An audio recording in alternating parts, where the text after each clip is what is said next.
Hey guys, how are you? Welcome back to my channel. Today we're going to be learning about switch statements. Now, switch statements are very similar to if statements in a way, but they look very different on screen. And the main difference, but there are some really big differences between them. Well, the main difference between a switch statement and an if statement is that if statements evaluate all basic data types, characters, strings, integers, floats, doubles, booleans. And switch statements only characters and integers. Now, what that means basically is that we cannot use switch statements with anything else other than characters and integers. We cannot evaluate um, strings. We cannot evaluate doubles. We cannot evaluate booleans. Only characters and integers. Now, the way switch statements work is as follows. So first, we need to write switch to declare.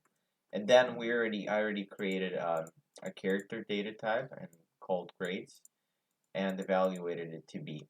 Basically, we're writing a little program which gives the student feedback based on the grade they received. For example, if they got an A, the program will say something along the lines of "well done" or "congratulations," and if they got an F, well, something like that. Um, Switch, and then you put uh, the variable, the name of the variable, which in our case is grades. Then you open the parentheses, and within the parentheses, there are cases. Now, cases are basically like if statements. They evaluate and check the condition and compare it to the value of grades. So basically, the way it works is, for example, case single quotes A. Oh, yeah. See out.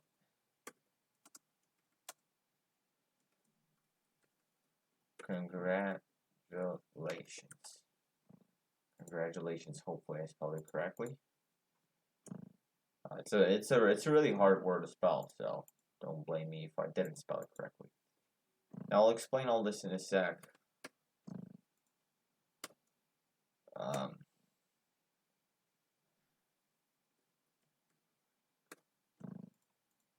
okay, so this is the first case done. Case A. And what that means basically, it will compare A for its equality to the grades.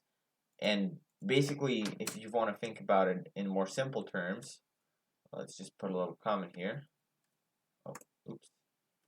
A is equal to B. Is that true? No, it's not. So this case will not execute. And we do the same thing for case B. We create a case A, a case B, a case C, a case D, and a case F. And what it will do each time, case basically means compare this, whatever is in the single speech marks, to the value of grades. And it's like in an if statement, right? Where we compare, like for example, if user input is equal to, like if we imagine an if statement, it works exactly the same way, but but the syntax is very much different. It's more optimized in switch statements. It's just easier to remember because we have a keyword case. Um, and basically, break is optional. We don't have to include it here. But what break means is that basically, once the code is executed in case A, it will skip to the compiler will skip to outside of the switch statement. So it will skip the rest of the switch statement. And if we don't have a break, it will have to go through every single case and execute every single case. And it will look really funny if we don't have any breaks. And I'll explain, but obviously they're not necessary. And in some cases you don't need to use them. It's better not to use them. Okay, well, case B is still a pretty good grade, I guess.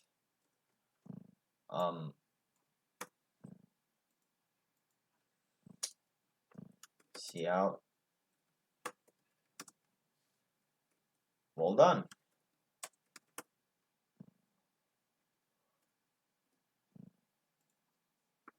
And let's break here.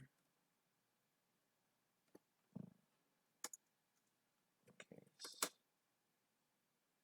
see. And you see where I'm going with this. It's basically like if statements and if else statements. Case A, case B, case C, but it's visually more pleasing and more, you can kind of understand it better. Well, in my opinion. Yeah.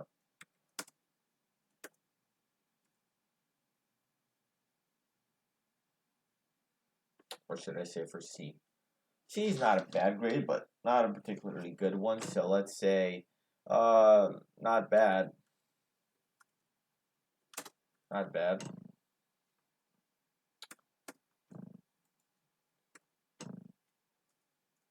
Case D. Well, D is where we kind of cross the line, and let's just say you could have done better. Could have done better. Could have done better. And of course, let's not forget about the breaks.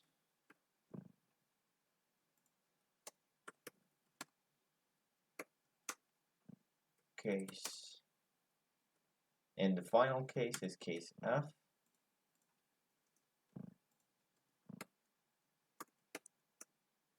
Yeah.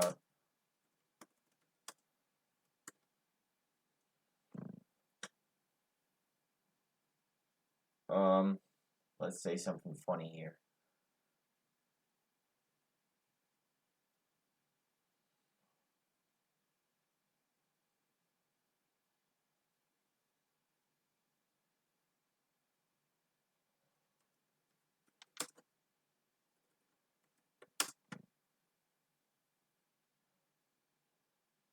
Get ready for, you're going to McDonald's. You're going to McDonald's, but not to eat there. It's not funny, but you know, it kind of is. So.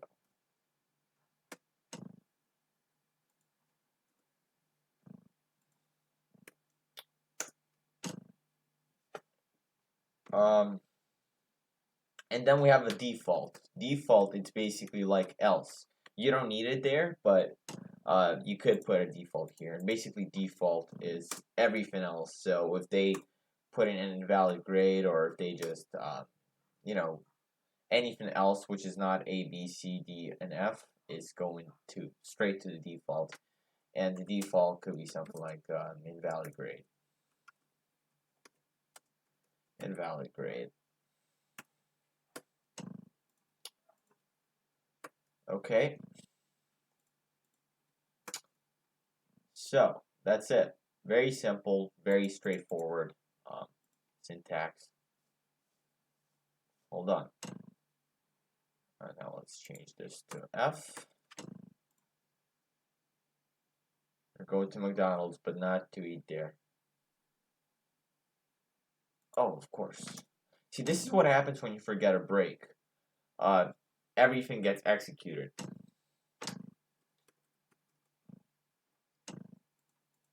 This and this, everything, like when you forget break, it will stop. It will continue going up until it reaches the end of the switch statement. So, yeah, and the default doesn't need a break because obviously there's nothing below the default.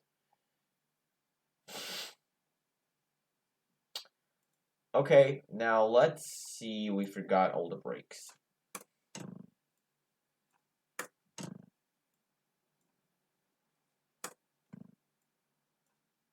Alright, let's delete all the breaks. We don't need them anymore.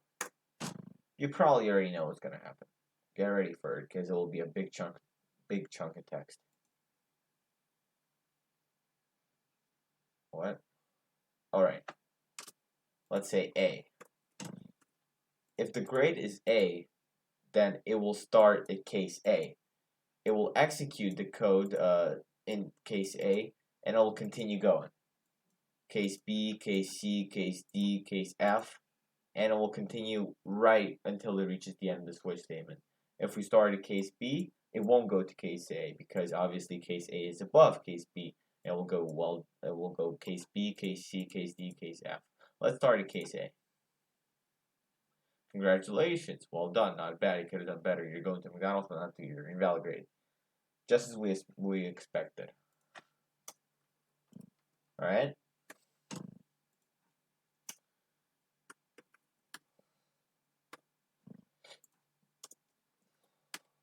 Right.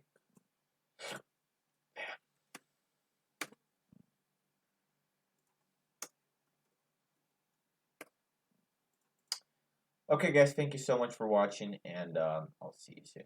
Bye.